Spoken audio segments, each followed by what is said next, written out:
үзэгчтэй та бүхнийхээ өдрийн амгаланг айлтгая. Эрхэмцэг манай нэвтрүүлгийн ээлж дугаар үгээр эхэлж байна. Би ингээд энэ удаагийнхаа зочныг танилцуулъя. Хатагтай мөнгөн туул Монгол улсын аюу тамирчин шатрын их мастер ийм ирхэн байна. Сайн байна уу? Сайн байна уу? За бидний урилгыг хүлээж авч манай студид ирсэн танд баярлалаа. Баярлалаа, урьсанд баярлалаа. Тэгээд өнөөдөр одоо их мастер битүүрийн ярилцах сэдв энд байна. Шатар бол амьдралын жижигрүүлсэн хувилбар юм аа гэсэн энэ манай зочны өөрийнх нь хэлсэн ийм үг байгаа. Тэгээд энэ одоо үгэндээ юуг одоо агуулсан байх нь ер нь шатрын спортын талаар хоёулаа ярилцах юм аа. Тэгээд нэвтрүүлгийн өмнө би бас зочноо та бүхэндээ товч танилцуулъя.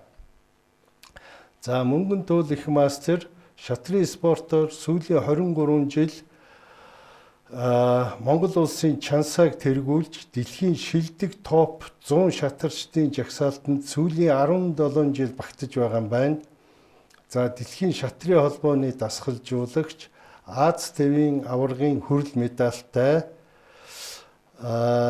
дэлхийн шилдэг тамирчны Гран-при тэмцээнээс хүрэл медальтай. За ийм ирхэн байна.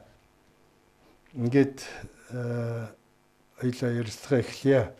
Тэгээд дөнгөж сая та одоо 2-3 хоногийн өмнө нэг шатрын тэмцээнд ороод ирсэн гадаад те. Тэр ямар тэмцээнд оров, ямар амжилт гаргав эндээс яриага эхлэе хоёлаа. За дэлхийн шилдэг эмэгтэй шатарчид оролцдог Гран-при тэмцээний цуврал тэмцээн байдаг.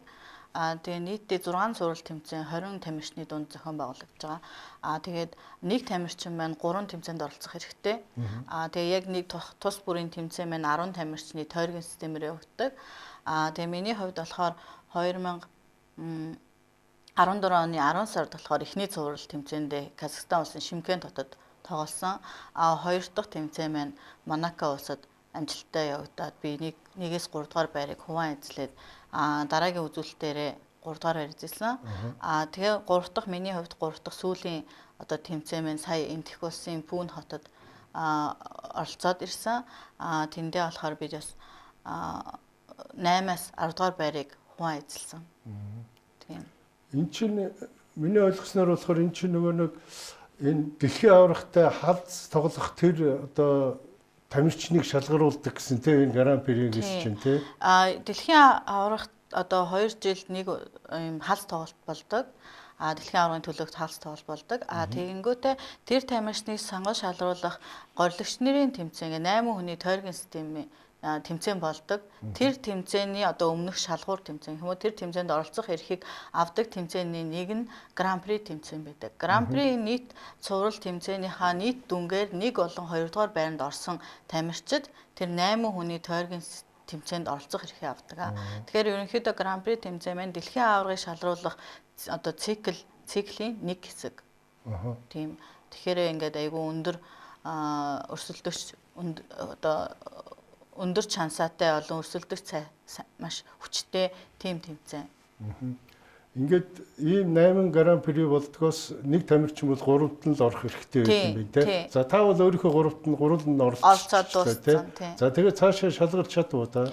Одоогийн байдлаар би нийт одоо дүнгтэй бол 11-т явж байгаа. Тэгэнгүүт маргаашнаас хаа Гран-при одоо нийт энэ жил одоо 2024-өөс 25 оны цуврал тэмцээний 6 дахь буюу сүүлийнх нь тэмцээн маргааш эхэлж байгаа. 8 биш 6 тэмцээн. 6 тийм. Тэгээ маргааш эхлээд тэгээ маргааш эхэлж байгаа тэмцээн маань дүн гарангууд би одоо яг нийлбэр дүнгээрээ хэдэд загсах нь гэдэг нь. Тэгээд тэндээс эхний 8 нь тойргийн систем. Эхний 1 2 нь. Нэгт орсон, хоёрт орсон. Хоёрын тамирч ордог байхгүй юу? Биш. Дараа нөгөө нэг тэр тийм 8 хүний тэмцээнд Гран-пригээс зөвхөн 2 хүн шалгарах байхгүй юу? Тэнгүүт 8 бусад 8 хүнийхээ 6 хүн нь болохоор дэлхийн цомоос 2 ирэх байдаг. Гранд Суис гээд одоо энэ Гран-при тэмцээнд оролцох эрхээ авсан бас тэмцээн байдаг.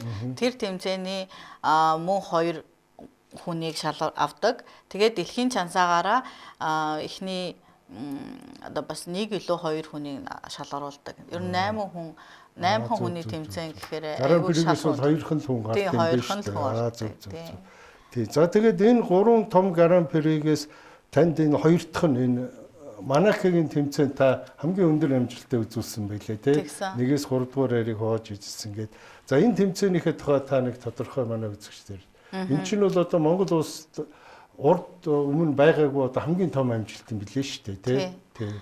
Гран-при тэмцээн маань болохоор нөгөө цуврал тэмцээн 10 тамирчин оролцож байгаа гэдгсэн тий. Надаас гадна 9 тамирчны маань 5 нь бол дэлхийн аварга цолтой тамирчид байсан. Тэгээд 7 тамирчин болохоор эрэгтэй их мастер цолтой тамирчид байсан.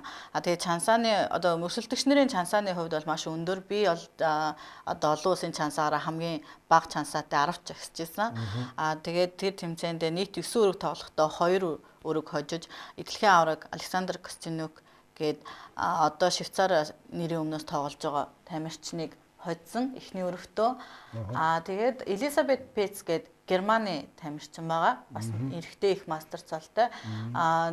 Би 8 дугаар өрөвт дээр хаа одоо тий хоцсон. Тэгээд бусад 7 өрсөлдөгчтэйг болохоор тэнцээ хийсэн байна. Тийм ганц ч хожигдолгүй. Тэгээд 1-ээс 3 дугаар байрыг Оросын тамирчин Александра Гарячкина тэгээд энтхийн тамирчин Канеруг Хампитэй ингээд адилхан бид гурав адилхан оноотой. Тэгэнгүүт дараагийн үзүүлэлтийг бас ингээ хардаг. Одоо тэр нь болохоор ингээ хар өргөөр илүү тавгасан тамирчин илүү одоо дараагийн үзүүлэлт илүү өндөр байх юм. Түрүүний 10 слайдыг гаргадаа. Энэ дээрээс нөгөө нэг тэр 10 хүнтэй эндээс нөгөө 5 дэлхийн аварга байгаа гэсэн хэн байна дундаас? Александр Костенюк мөн тэр им хятадын Тан Жонгу. Энэ хоёр маань болохоор манай одоо дэлхийн аварга шалруулах тэмцээн маань 3 одоо цагийн хяналтаас хамаарсан 3 төрлөөр болдог юм уу? Яг классик уртын цагийн хяналттай дэлхийн аварга шалгуулалт тэмцээн болдог. Мөн түргэн болон түргвчсэн дэлхийн аварга гэж бас болдог. Түргэн түргвчсэн гэ 2 өөр юм уу? Тий 2 өөр. Түргэн гэдэг нь нөгөө 25 минутаар. Талдаа 25 минут бага цагаар гэсэн үг. 15 минут юм байна да. 15-аас 25 минут гэдэг. Түргвчсэн гэхээр билет 5 минуттай. Тийм эсвэл 3 минуттай ингэ тоогоо. Тийм дэлхийн аварга болдог. За тэгэнгүүт Бибисара Асанбао гэдэг нь болохоор Белизийн хошоо дэлхийн аварга хаа. Хамгийн ихний Казахстан их мастер байгаа. Их мастер энтхийн их мастер Конеру нь болохоор түргэн тоглолтын хошоо дэлхийн аварга. Тэгээд Лагнов болохоор мөн адилхан түргэн болон түргвчсэн дэлхийн аварга бас хошоо дэлхийн аварга гэж явдаг. Тийм. Тэгээ ийм 10 тамирчин оролцсон байгаа. Нэмж хэлэхэд одоо энэ Тан Жонгу гээд хятадын их мастер маань сая 4 сард одооны дэлхийн аварга болох Жу Винжун бас хятадын тамирчинтай яг дэлхийн аваргын төлөөх халс тоглолт хийсэн байгаа. Тийм. Тэгээд Жу Винжун дэлхийн аварга маань ингээд цолоо хамгаалж үлдсэн байгаа. Тэр өдсөн. Нилийн онооны зөрүүгээр тэгээд уг нь бол 12 өрөг тоглох хэрэгтэй байсан. Тэр одоо өргөө дуусгахгүйгээр тийм илт ялсан тийм. За тэгээд эндээс бол манай мөнгөн туул их мастер маань одоо хамгийн өндөр байрыг эзэлсэн. Энэ нь бол одоо Монгол улсын шатрын энэ түүхэнд бол байгаагүй ийм өндөр амжилт болсон юм билээ. Тий. За одоо та ингээд дэлхийн чансаагаар одоо яг хэдэд байна? Дэлхийн чансаа маань ер нь бол сар болгонд шинжлэгддэг. Шин ингээд шинжлэгдэл гараад байдаг. Яг одоогийн 5 сарын 1-нд би болохоор 80 эдд байх шиг байсан. Би яг өчигдөр харж амжаагүй байгаа. Тэгтээ харчихсан тий 80 эдд байсан. Мэдээж ингээд уралдаан тэмцээнүүд байнга явж байдаг. Тэрний үр дүнгээр ингээд байнга тий нэмэгдэн хасагдана гэж тэгээд тамаадаг. Миний болохоор ерөнхийдөө одоо хамгийн өндөр үзүүлэлт маань би дэлхийн чансааны 32-т жигсэжсэн. Тий. Тэр хэдэн он бэ? Ноо сандгүй. 12 он хавцааж магадгүй 15 6 болов. За та энэ шатрын спортоор одоо эзэнээс хичээлэх болов та энэ өөрийнхөө багш дасгалжуулагч нарыг нэг дурдаач. Би болохоор 5 настайгаас шатрын спортоор хичээлж байгаа. Хамгийн анх манай аав заасан. Манай аав өөрөө болохоор математикийн доктор профессор хүн байсан. Тэгээд анх өөрөө бүр хажуу 30 настай байхдаа шатрын спортод сураад тэгээ аюу их дурлаад манай ихч болон ахад зааж исэн. Тэгээ манай ах ихч хоёр болохоор хичээлж агаад ихч оюутан болоод болсон. Ах болохоор сургуульд ороод болсон. Би л яг ингээд бүр жоохносоо ингээд тууштай хичээлээд үлдсэн гэх юм уу гэр бүлээсээ. Тэгээ аав минь өвчний улмаас 16 насарсан тэр хүртлээр болохоор яг миний тасалжуулагчийг бол хийдэг байсан. А гэхдээ дан ганц ааваар хичээл ингээд тасалжуулалт бол хийдэггүй. Хажуугаар нь манай аав ингээд Оросын холбооны улсад би тэд 10 жил амьдрахтаас тентхийн багш тасалжуулагч нартай ажиллаж исэн. Тэгэл ер нь бол яг үндсэн тасалжуулагч минь аав хийгээд тэнгуүтээ өөр одоо ямар тасалжуулагчаас ямар хуу зөвлөгөө авах уу, ямар одоо тийм чин шатар маань алуун юутай штэ одоо гараа дунд үе төгсгөл гэдэг тэнгуүтээ төгсгөл чинь одоо маш олон төрлийн төгсгөлүүд байгаа. Тэгээ аль нь одоо илүү их сурах бэлтгэл хийх одоо тий уур чадвараа сайжруулах уу гэдгийг ингээд аав маань дүн шинжилгээ хийгээд за одоо энийгээ сайжруулахын төлөө энэ тасгалжуулагчаас ийм зөвлөгөө авъя, ийм хичээл авъя гэд ингээд шийдээд тэгээд дандаа хажууд маань ингээд цугтаа ингээд бэлтгэл сургалтыг хийдэг байсан. Аав өөрөө болохоор яг шатарчин хүн биш, дэд мастер цолтой тийм сайн шатарчин бол биш байсан. Гэхдээ нөгөө багш хүн гэдэг утгаараа ном сэтгүүлээс шатрын одоо мэдээллийг дараа нь шатрын программыг ашиглаад мэдээллийг айгүйх сайн цуглуулад яаж одоо хүүхдийн ур чадварыг сайжруулах вэ? Яаж ямар одоо юу тэ мэдлэг өгөх үү гэд тэрийг ингэж удирдах зааддаг байсан. За тэгээд тэгээд аав маань насарснаас хойш би яасан 2 жил өөрөө яг бэлтгэлээ хийх гээ тэмцээн уралдаанд ингээд нөгөө өөргөө өрсөлдөгчөө бэлдэж орох гээд нэг хэсэг явсан маа 2 жил ингээд яваад тэгээд айгүй хэцүү санагцсан. Тэгээд 2018 оноос их мастер Гундава ажиллаж эхэлсэн байгаа. Гундава болохоор тэр 2018 онд бол өөрөө идэвхтэй бас тоглодог байсан, тоглогч хийдэг байсан.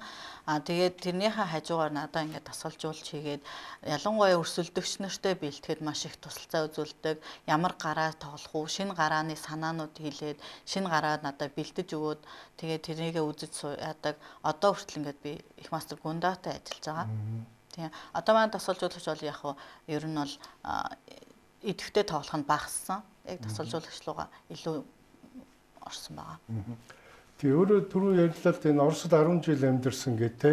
Тэгээд тэр хугацаанд та чи энэ Оросын холбооны улсын нийгмийн их сургуулийг бас тийм шатрынхаа чиглэлээр төгссөн билээ те. Тэгсэн. Тий. Тэн дээр одоо ямар одоо Оросын том шатарчин багш нар байв үү тэнд за хичээл. Манайх болохоор 2000 онд намайг 12 таа хахад Оросын холбооны Москва хот руу нүүсэн. Манай аав яг эрдэм шинжилгээний хүрээлэнд ажиллахаар болоод тэгээд тэр бас яг ажиллах гад тэгж явдаг нь ерөнхийдөө миний шатарт илүү хэрэгтэй гэдэг утгаараа Москва руу нүүсэн.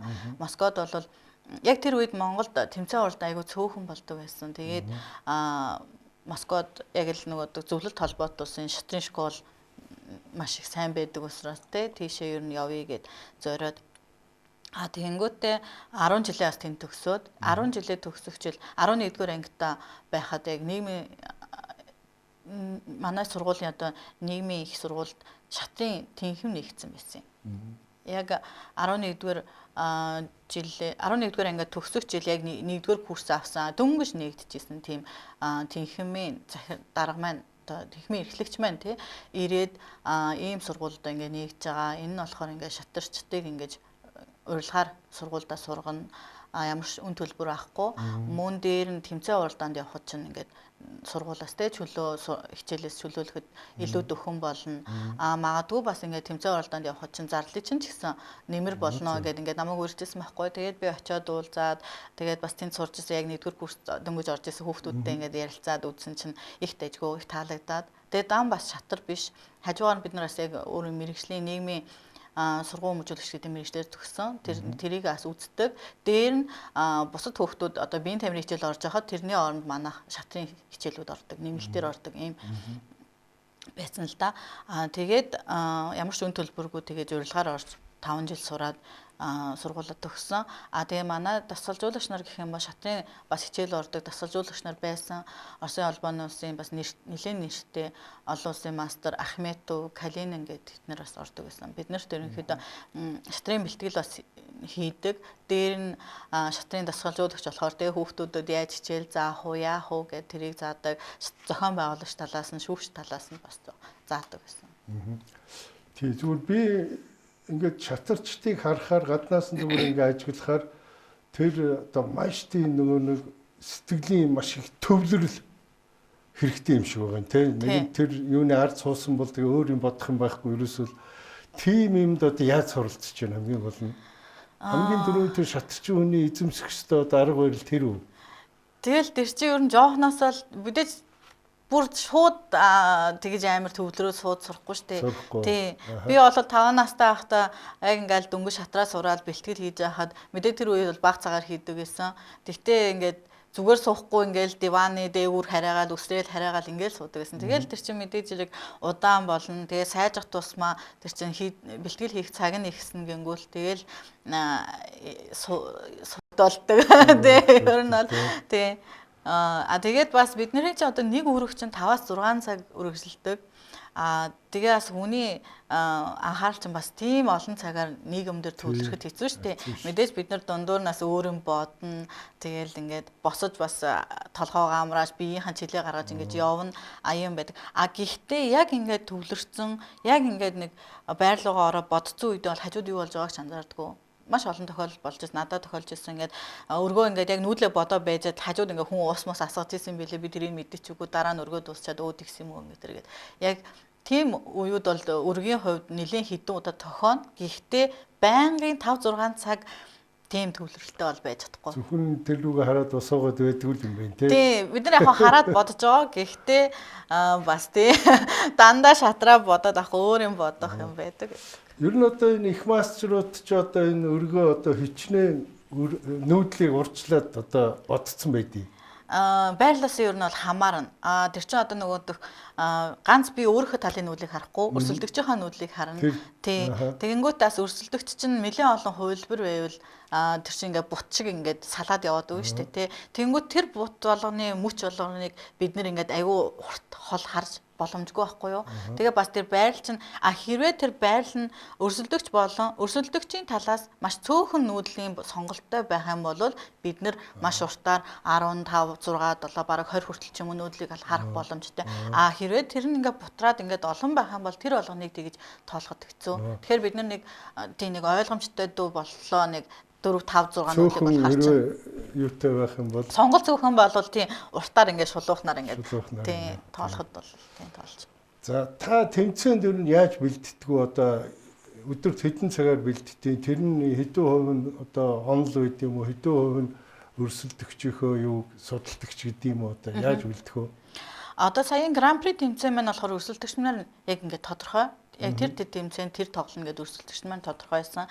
Дээр нь бас оноолт нь ингээд нэлээд 2-7 хоногийн өмнө ингээд оноолт нь гарсан. Тэгэхээр одоо би ямар өрсөлдөгчтэй тэдгээр өрөвт цагаанаар уу хараар уу гэдэг нь бүгд мэдэгдсэн байсан учраас одоо Гран При тэмцээнд оролцохдоо бол ихэнхдээ бэлтгэл маань яг өрсөлдөгч нарт зориулсан. Тэд нэрийгээ судалсан. Тэд нартэйгээ ямар гараа тоглох уу гэд тэгээд тэр одоо тоглож байгаа гараан дээрээ шинэ хувилбар үзэх, шинэ одоо нөгөө сюрприз өрсөлдөгчтэй сюрприз барих тиймэрхүү бэлтгэл бол хийгдэг. Ерөнхий бэлтгэл юм одоо жишээ яг тэмцээн болоогүй үедээ бол хитээ нөгөө өөрийнхөө гарааг сайжруулах мөн одоо дунд үе төгсөөлийн онлоо үздэг.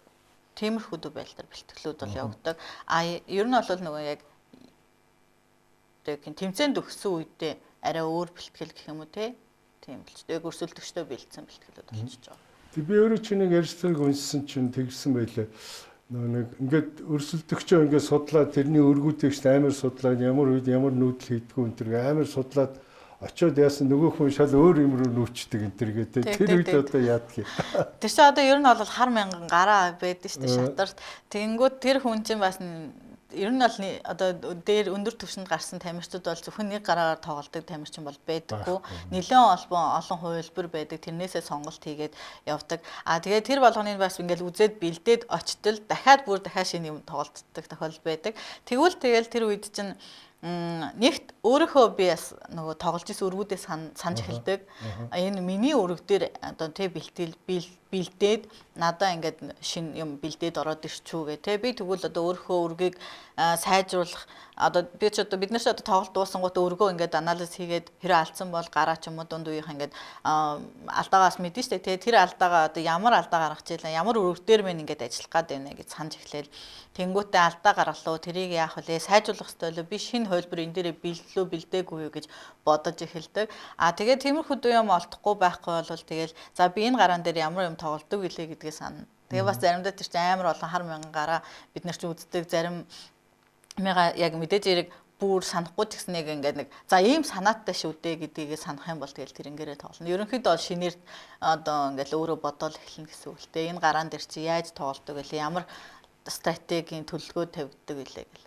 Тийм мэдээж таа ч гэсэн өөрөө бас тэр өрсөлдөгчөө гайхуулах одоо тимийг бас бэлддэг л байх тийм. Тэгэлгүй яг хаа тэгжээч л ер нь бол бас тэр хүний чинь нөгөө одоо тайван байдлыг жоох алдагдуулна шүү дээ тий сюрприз бариад сэтгэл зүйн хувь дээр чинь бас нэг жоохон давуу тал жоохон авдаг гэх юм уу тэгэл одоо ингээд шинэ хөлбөр гараад ирэнгүү чинь тэрэн дээр чинь бодох гэж илүү цаг зарцуулна тий тэгэнгүүт цагийн хувьд ч гэсэн жоохон давуутай болж эхэлж байгаа нөгөө өрсөлдөгчийн цаг нь арай багасаад би илүү цагтай болж эхэлж юм уу тий зүгээр би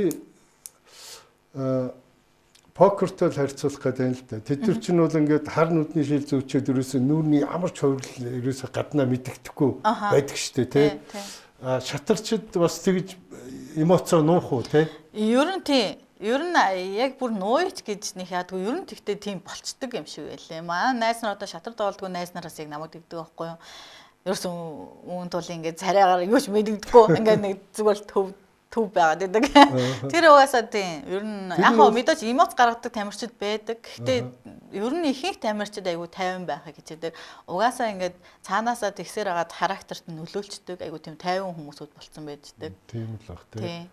Тэр одоо санамсаргүй чиний бодог өнөдлийг нүүчлээгээ сандчил яадаг чинь тэр чинь тэгвэл нөөцөлдөгчтэй бас одоо мэдээлэл өгчих нь шүү дээ тийм. Тэгэхээр чин тэр бас л тэр эмоцоо бас их дарж байх хэрэгтэй юм шиг. Дарж байх хэрэгтэй. Дээр нас яг хөө ингээд нэлээд олон жил цог тоглолцсон өрсөлдсөн ингээд тамирчтайгаа бол бид нар бас нөгөө зан характер тий тоглолтын байрлалыг бол мэддэг болсон байгаа. Энэ тамирчин маань ер нь бол нэг одоо ингээд сонголт хийх болно шүү дээ тий. Ямар нэгэн гараан дээр дунд үед ч юм уу жишээ нь 50 тоглолтог хүн бол ерөнхийдөө 50 хөлбөрийг сонгох. Эсвэл довтлох дуртай хүн бол довтлох хөлбөрийг сонгох ч юм уу тий. Тэнгүүд одоо ингээд одоо өрсөлдөгчнөрөө ерөнхийдөө ингээд мэддэг болцсон бас их давуу тал болдог. За энэ хүн бол ерөнхийдөө ийм тоглоно. Энийг л энэ хөлбөрийг сонгоод тоглох та иймэрхүүдэл нүүд нөх байх та гэдээ явцдаг. Тэгэхээр бас нөгөөдөг надаа өөрт минь сэтгэл зүйн хувьд бас айгүй тайван байдал. Миний нөгөө бодож ирснээр л явж ин да гэдэг нэг нөгөө өөртөө итгэл нас ингээд болоод явчих юм уу. Ер нь тэгээд за дэлхийн аваргуудыг харахаар довтолдог улсууд нь илүү дэлхийн аваргууд юм уу хамгаалдаг улсууд нь одоо ер нь бол дээр үед бол яг тийм тэр дэлхийн аварга тим стилтэй гэдэг одоо жишээ нь Фишер Каспаров энэ төр бол яг довтолдог хүмүүсүүд байсан тий. Карпов тий Петросян энэ төр бол ер нь байрлалын тоглолттой байрлаа ингээд айж мажмаа сайжруулад ингээд нэг эрсэлдөгчөө ингээд бүх талаар нь ингээд базаж гэх юм уу тэгж тоглодог байсан бол одоо сүүлийн их мастерууд болон дэлхийн аваргууд бол яг универсал яг тэрн гэж хэлэхэд айгүй тийм хэцүү. Ер нь бол бүх талаараа сайжирсан тийм байна. Өөрөө чинь тоглолтын хэв маяг одоо аль нь вэ? Би бол илүү довтлох дуртай. Тийм. Бүр нэг тийм байрлалын сунжирсан тоглолтод бол нэг тийм дуртай биш. Тийм. За одоо хоёлаа яг энэ нөгөө сэдв рүүгээ оръё. Энэ зарим улсууд болохоор энэ шатрыг бол одоо бүх спортын хаан гэж хэлж байна. За зарим улсууд болохоор энэ бол шинжлэх ухаан, спорт, эсвэл урлагч гэж хэлж байна л да тий. Та бол шатар бол амьдралын жижигрүүлсэн хувилбар юм а гэж ингэж хэлсэн байлээ. Би таны ярилцлагаас аваад энэ сэдвийг энд тавьсан шүү дээ. Та яг энэ үгэндээ одоо юу багтааж ингэж хэлсэн бэ? Яг зүгээр би шатрын спортоор хичээлээ. Тэгээд одоо шатраас авсан үр өгөөж маань яг амьдрал дээр бас их илүү төхөм болоод надад их тустай байгаа юм шиг санагддаг. Одоо шатар гэдэг чинь би ингээд нэг байрлал дээр ингээд шууд одоо бодлого бодохдоо ч юм уу те ингээд ингүүт хамгийн эхлээл бид нэр ингээд байрлал үнэлдэг. одоо тий бодууд маань хаана, өрсөлдөгч маань шийдийн бодууд хаана гэд тэгээ ингээд бодож эхэлдэг, төлөвөө гаргаж эхэлдэг ч юм уу тий.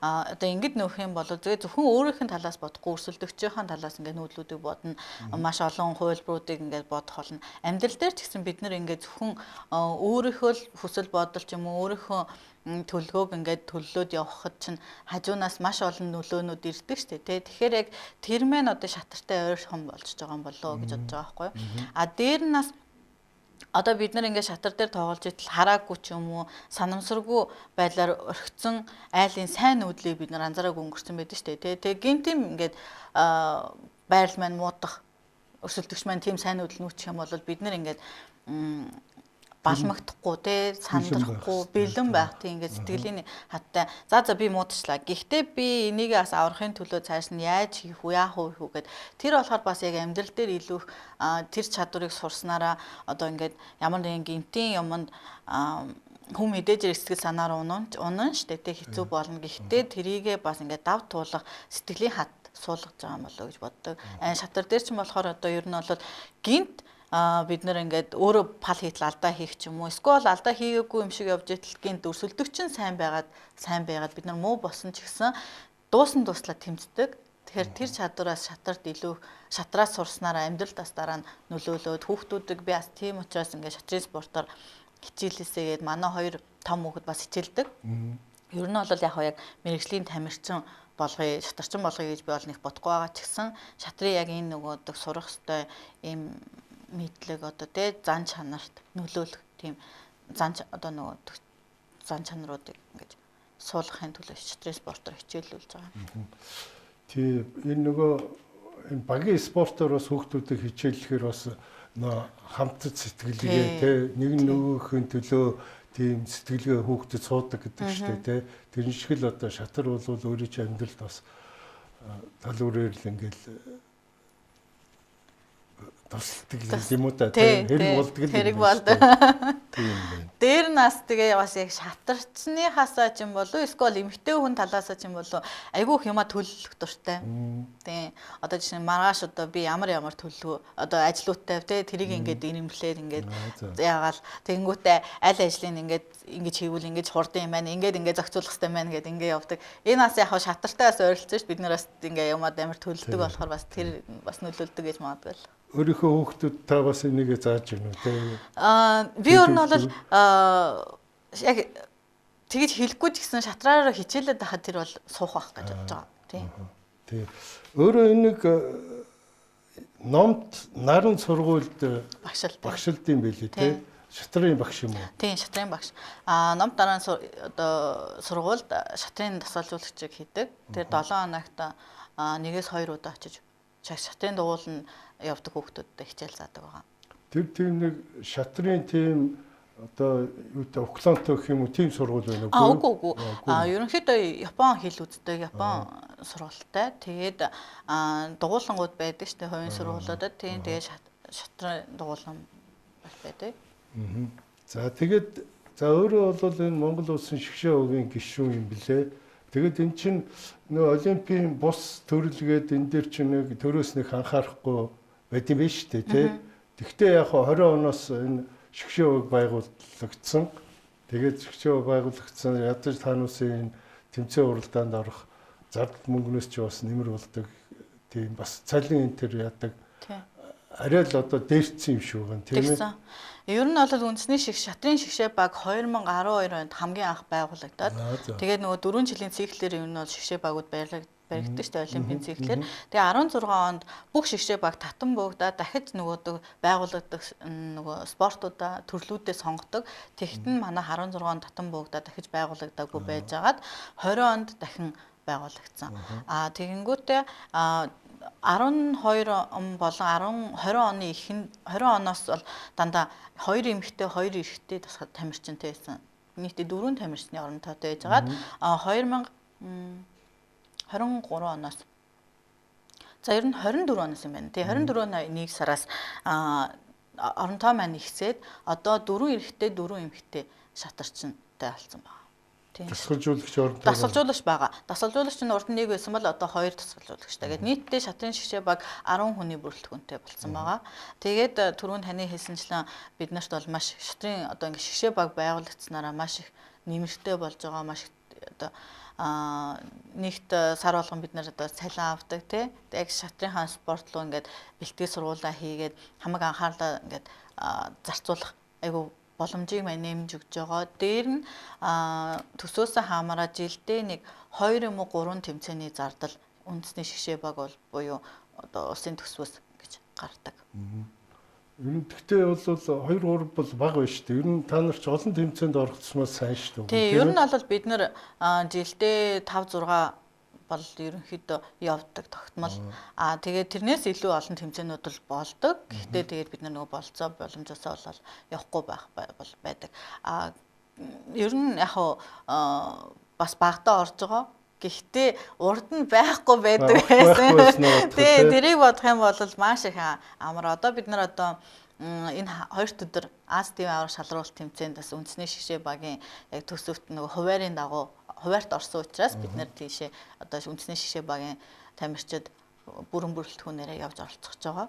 Аз ТV авраг нь дэлхийн цомд оролцох эрхийг өгдөг маш ач холбогдолтой өндөр том тэмцээн. Дээр нь болохоор одоо ер нь бол нөгөө шатрын хөгжил урд нь зөвлөлт холбоот улсад байсан. Тэгээ зөвлөлт холбоот ус тарсны дараа яг тэр зөвлөлт холбоот улсын орнуудаар л ер нь бол ингээд хөгжил ихтэй айгуу тийм одоо Европод ер нь сайн байсан бол сүүлийн жилүүдэд 80 90-ад оноос хойш ингээд Аз төв илүү шатраар давмгаалж эхэлж байгаа. Одоо дэлхийн аваргууд сүүлийн хэдэн дэлхийн аварга 5 6 дэлхийн аварга маань эмхтэй дэлхийн аваргууд дандаа Азаас Хятадаас төрсэн. Хятад тамирч тийм. Тэнгүүтээ энтхийг одоо сайжирч байгаа. Энтхийг угаасаа сайн байсан л та. Сүүлийн жилүүдээр бүр массаараа сайжраад Олимпиад эрэгтэй юм болон эмэгтэй баг нь төрүүлсэн байгаа. Одоо нэг эрэгтэй дэлхийн аварга энтхийг залуулсан. Дээр нь бас Оросын холбооны улс одоо сүүлийн үеийн байдлаас хамаарат Аз төвлөө шатрын холбоо нь шилжсэн. Тэгэхээр одоо энэ Азийн аврах шалралт тэмцээний нэрс гарсан байгаа байхгүй одоо тоглох тамирчдын маань нэрс урд нь ийм олон тамирчиж орж байгаагүй. Одоо бол эмэгтэйд нь 106, эрэгтэйд нь бараг 150 60 70 хүн байсан.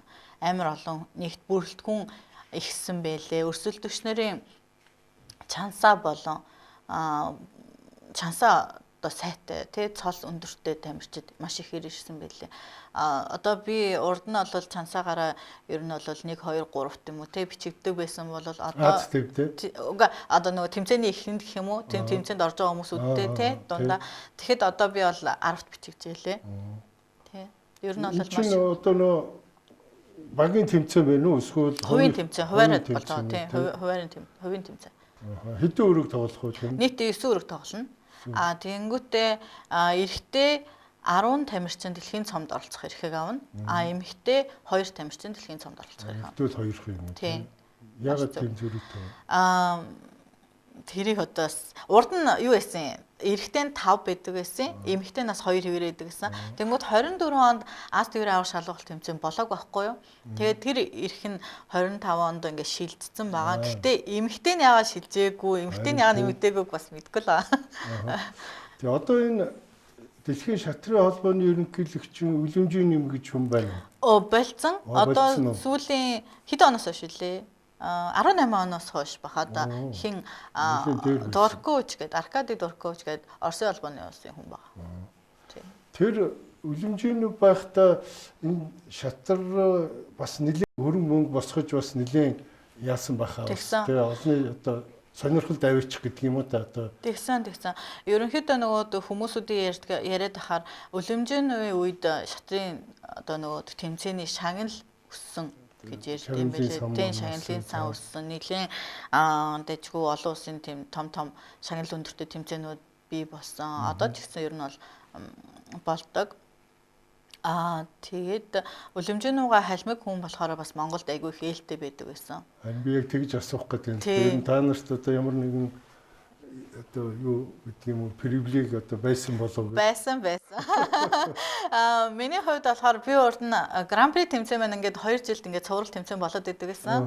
Тэгээд 20 хүн тоглодог гэдэг байгаа шүү дээ тий. 14 нь болохоор нөгөө тэмцээнүүдээсээ болон чансаагаараа шалгарч орсон хүмүүсүүд байдаг.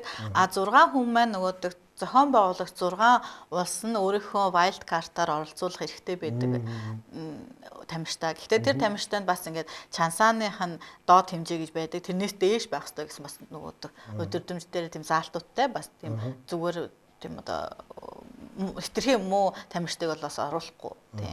Тэгэнгүүт урд нь хамгийн анхны Гран При тэмцээнийг цуврал тэмцээн эхэлж байхад манай Монгол улсад нэг цувралын зохион байгуулж ирсэн.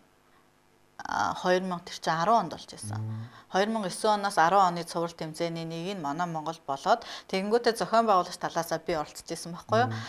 Тэгэнгүүтээ дараа нь 11-ээс 12 оны цуврал тэмцээнд нь болохоор Үлэмжийн нугай бас яг тэр үед болохоор зохион байгуулагчаас гадна Үлэмжийн нугай өөрөө нэг хүнээ ингээд wild card-аар оролцуулах эрхтэй байсан. Тэрнгээр намайг оролцуулж ирсэн. Тэгээ Монгол хүнд бас айгүй ээлтэй тэгээд намаагаас дэмжиж тэгж оролцуулж ирсэн.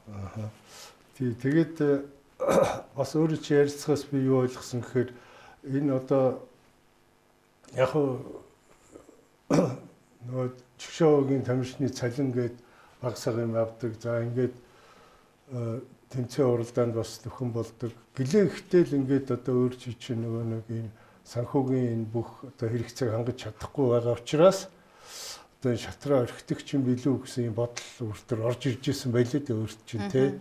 Тэгээ энэ тухайгаа ер нь бол нөгөө 5 настайгаас хойш одоо би чинь 33 жил хичээлж байгаа шатрын спортоор. Тэгээд яг өмнө нь бол хизээ шатраа болидо гэдэг бодол гарч байгаагүй.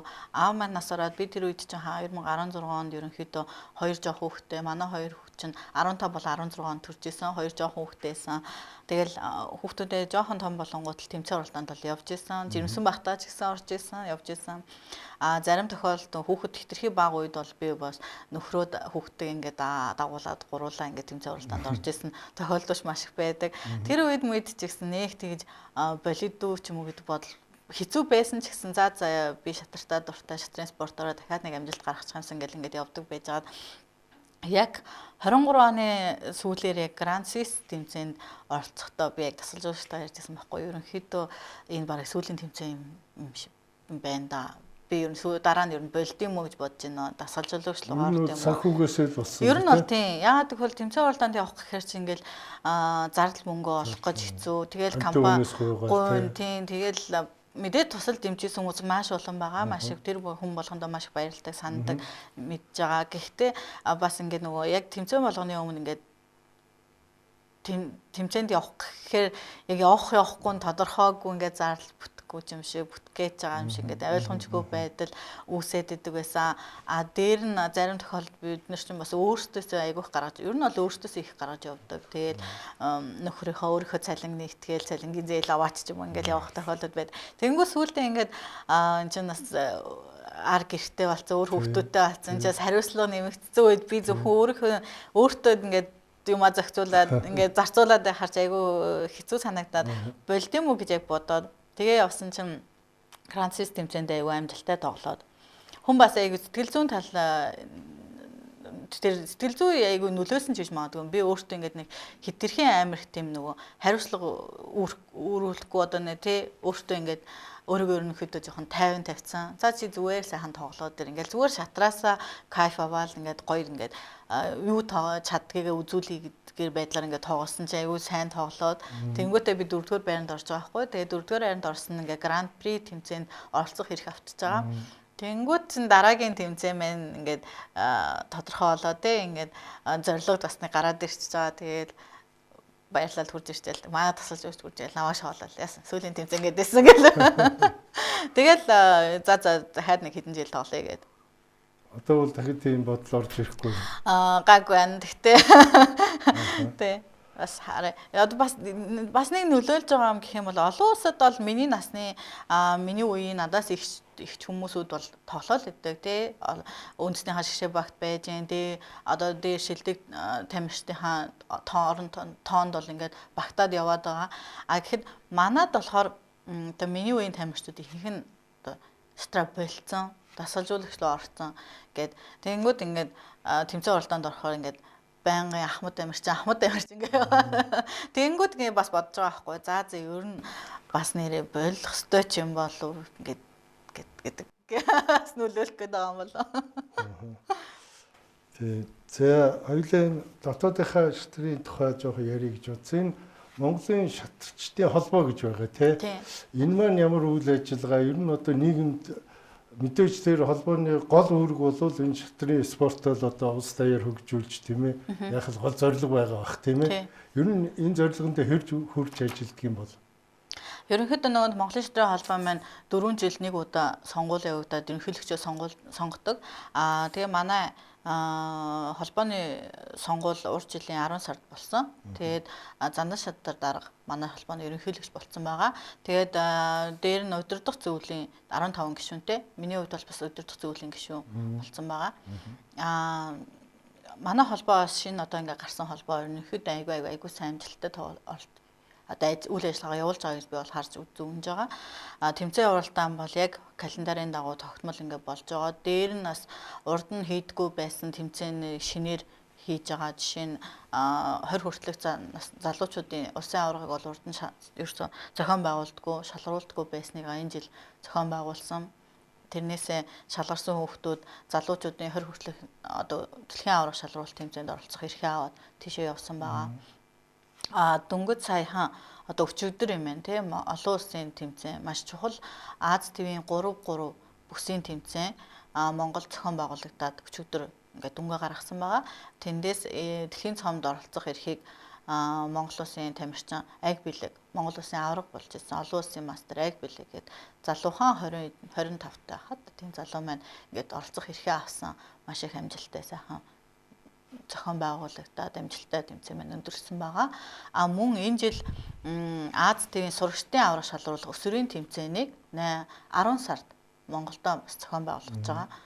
Тэгэхээр Монголдо олон улсын тэмцээнийг ингээд зохион байгуулахаар одоо тий тамирчид оролцох эрх нь айгүй олон тамирчид оролцох эрхтэй болоод ингээд оролцож байгаа гэдгээр айгүй тамирчдад өрөг өчтэй байгаа байхгүй юу. Сая одоо жишээ нь бүсийн аварга шалгаруулалт тэмцээний талаас дээш хувийн дандаа Монголын тамирчид оролцсон.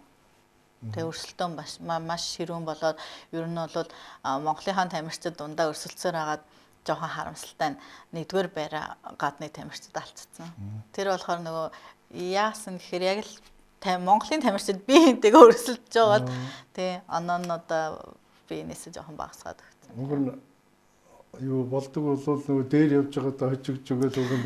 Тий, тэгтээ маа шатарт бол тий байхгүй. Ер нь бол эйгүүд бар байдгүй тий. Тэгэл бид ялангуяа тэр чин хувийн спорт гэдгээрээ хүн чинь бас нөгөө яг өрсөлдөж. Тий, хувийнхаа оноог бас ахиулах хэрэгтэй болдог тий.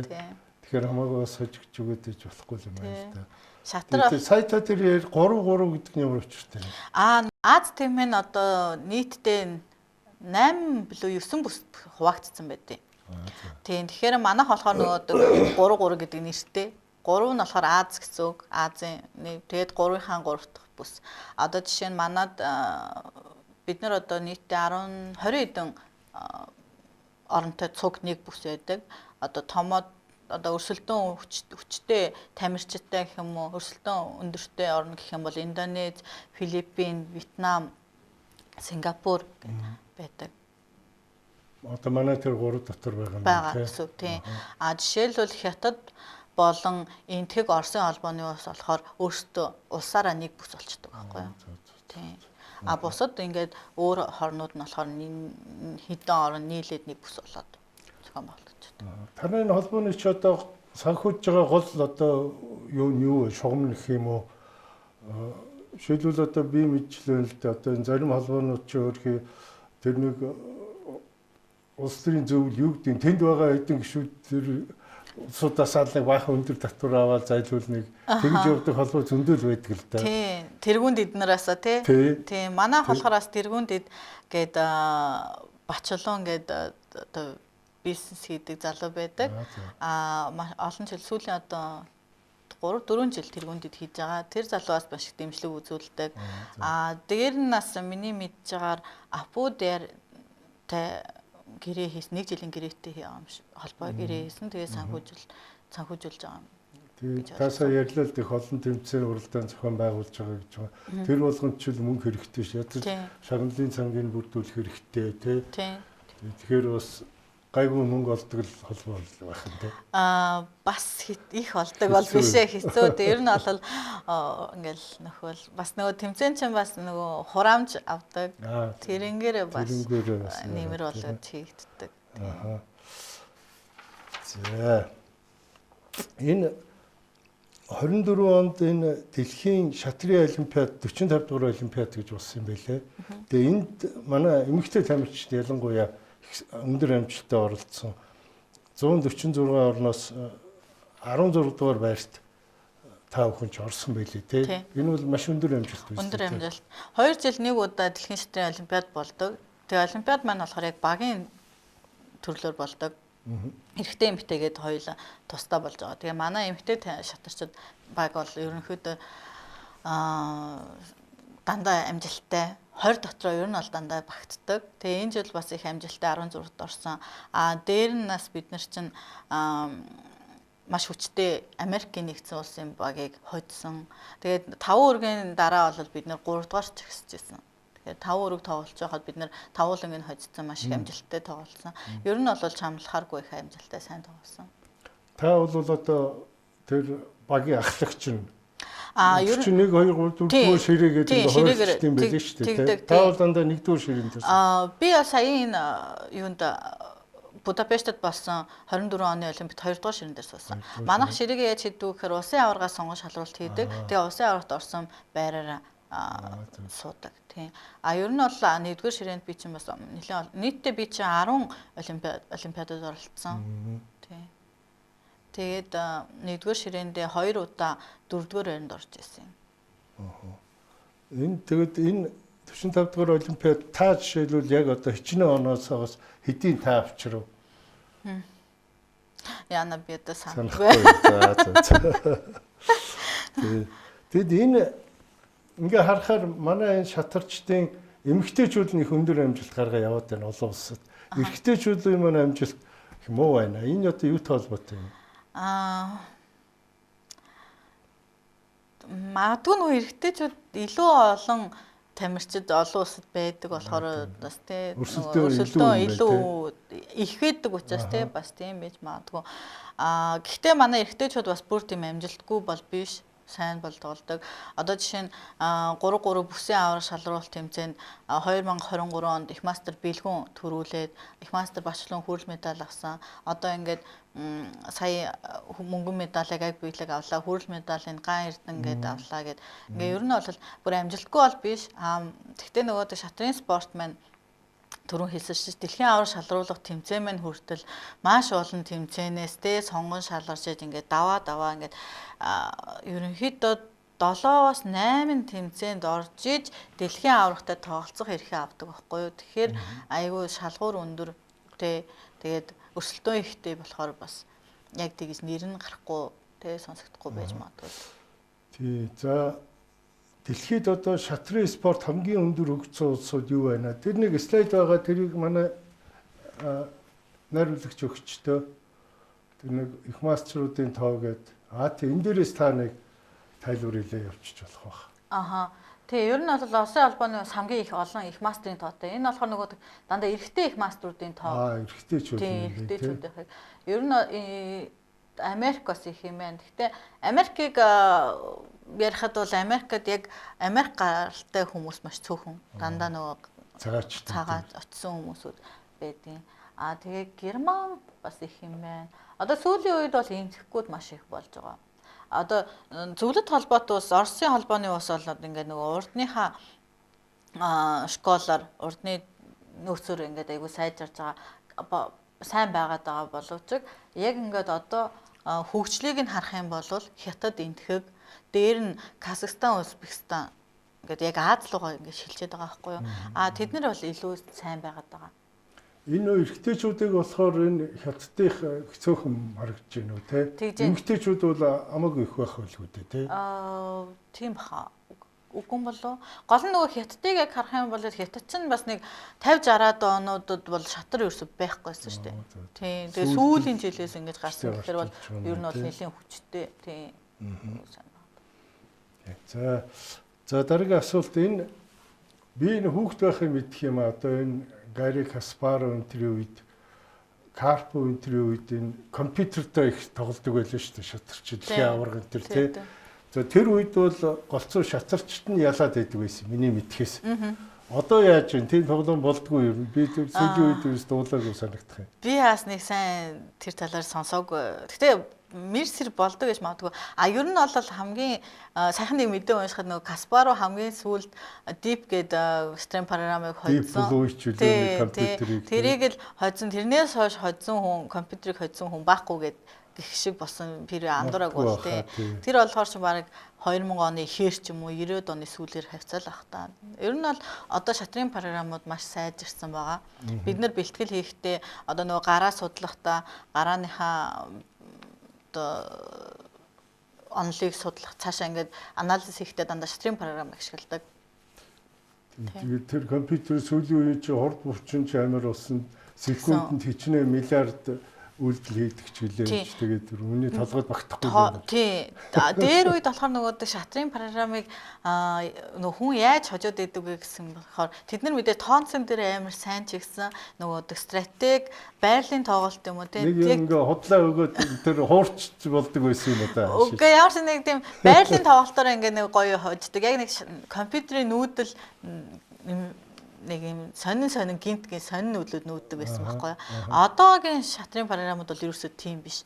Тооцоо угаасаа сайн дээр нь байгалийн ойлголт сайжирсан. Тэгэхээр ер нь бол дийлдэхгүй болоод байгаа. Тий. За та өдөрт нэг 3-4 минут үлдлээ. Сүүлийн асуулт. За та бол энэ нөгөө нэг эрэгтэйчүүдийн их мастер болох зорилготой гэсэн тийм ээ? Тий. Тий, энийг яавал ийм болдгийг? Ямар одоо критерий юу байдгийг юм? Ер нь бол одоо би бол олон улсын эрэгтэй олон улсын мастер цолтой байгаа.